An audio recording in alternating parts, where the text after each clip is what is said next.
And we're live. So maybe for Kyle and Derek, this is from my Twitter. Alternative universe Kyle that makes no changes except the TRT. How's it work out? There's not only the muscle response to the exercise, but the motivation response. I don't know what kind of psych effects it. Talk to me about alternative universe, no TRT.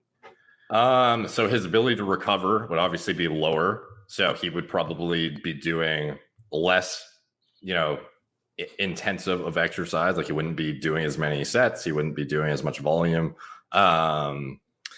He would be probably changing his workouts a little bit to be more focused on less on like when you're, it's kind of hard to explain, but sometimes when you're on gear, you can get away with more like volume work and less like progressive overload style. Like, although it is still important, you can get away with less taxing stuff on your joints because ultimately you can facilitate growth with just more volume that you otherwise may not be able to tolerate as a natural. It's a little bit hard to explain because it's like ultimately you could do like high intensity, really fucking heavy with like less overall sets, or you could do more sets with, lower weights, but still induce a similar hypertrophy response or better.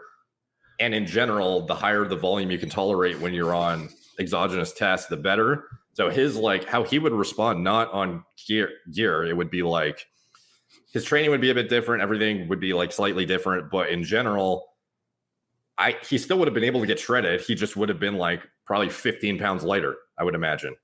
That's what about ultimately what would have happened? Do you think that, and maybe this one's for Kyle, if you hadn't had the same response to the exercise, or maybe some sort of like, I don't know, TRT glow, just infusing you with enthusiasm, like how did that, do you think how did that play into it? I don't know, stop there. It played a lot into it. Just like the placebo effect, if nothing else. I used to talk about the way that we would get ourselves motivated to like get into a fitness kick when I was younger.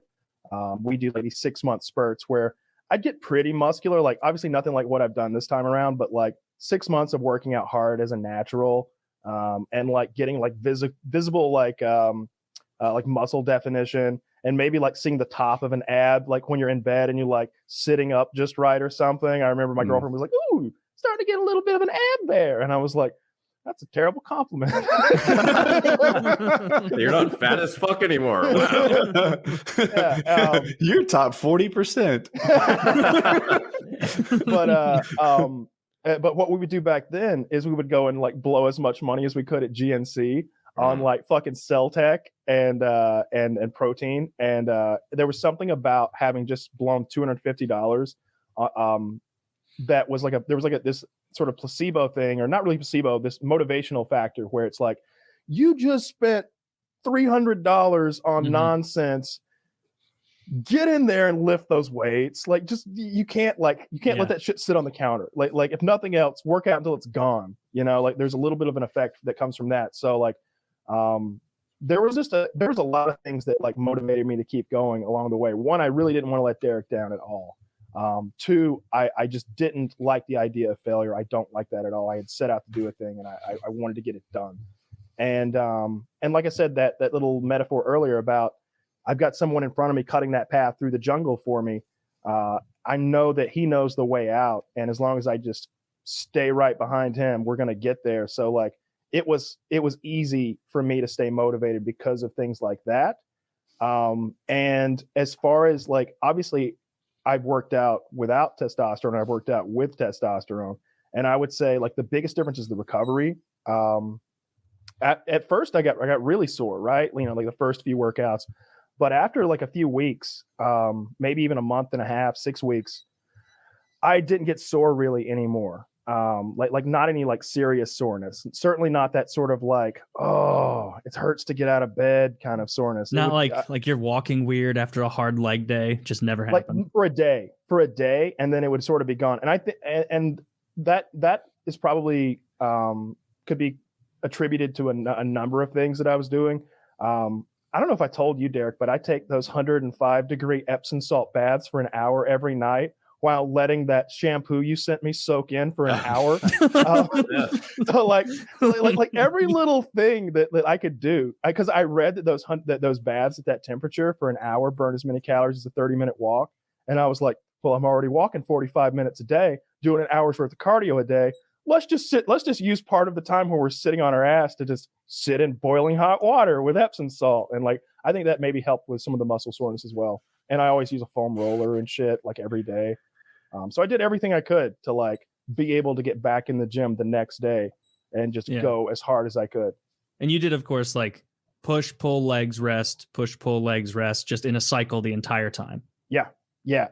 Even when I dropped that knife on my foot, remember I sent you guys that video of me in the I'm in the emergency room at like 2-3 in the morning or something like that, because I was literally drinking my pre-workout and I hit the knife and the knife went into my foot and now there's blood everywhere. So I go to the ER, and when I got out of the ER, I drove straight to the gym. I just went straight to the gym and like limped in with like a boot on my leg and like a bloody sock.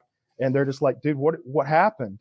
I'm just like, I had a little accident. They're like, when? I was like, like 30 minutes ago. Like, what are you doing here? I'm like, what, I'm going to miss pull day? Yeah, it's pull day. It doesn't matter. The pull day. Come on. This is pull 2. This is the rough one. I got to get this out of the way.